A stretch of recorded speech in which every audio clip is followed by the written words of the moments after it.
This works really well to subdue some of the more carved in detail. I'm just going to hit this. I'm going to cause a little bit of a slurry.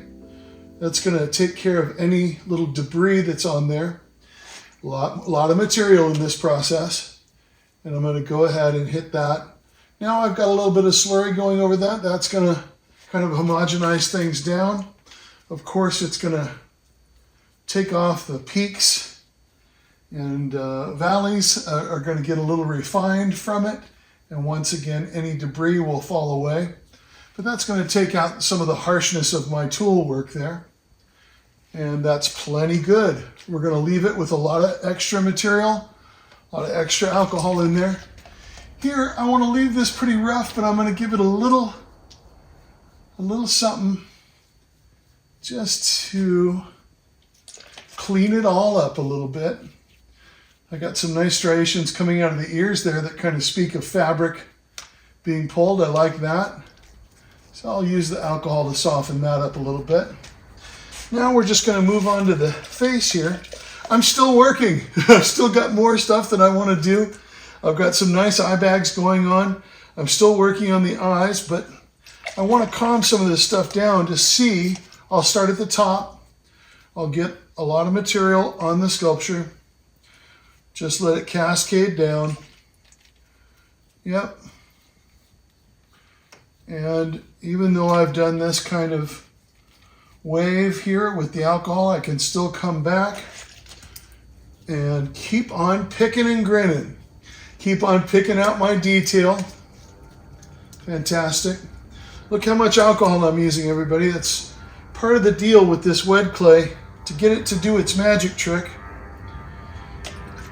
you use a lot of alcohol. And the teeth are very much just loosely carved out. I'm going to hit each one of these.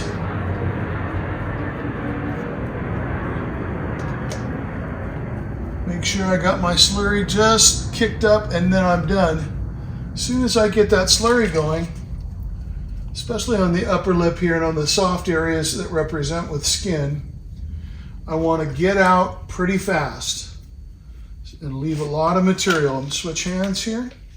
I'm going to give each tooth a little bit of alcohol, brushing down to get rid of any of the debris, any of the little dirt clods that came about in process. That's pretty good. Now I got some fleshy stuff going on in between the teeth. I'm going to hit that. Get a little slurry in there as well. Nice. Now I know that will lay down and become a little bit more organic. As each tooth impacted on the flesh here, I tried to give a little pleat to speak of the tooth pushing into the skin of the lower jaw. I think that is going to be softened and have a nicer treatment with this alcohol under that alcohol. Otherwise, it's just a little too chopped in. Boy, that's looking good. This stuff is already starting to kick up, and I can see some of the line work that I did around the eyes feeling really good. One last hit there. If I over scrub or if I do too much, it'll hurt the effect, so I'm pretty much out. That's it. And as far as the fur and the rough texture of that, I want to leave that. And well, I'm going to come back later and continue my picking, but for our purposes, this is the end of this sculpture. I want to thank you all for watching this, and what a fun thing to do for the holidays. Go in there. I see a little roughness in there that I missed. That's fine. And with that, we're done.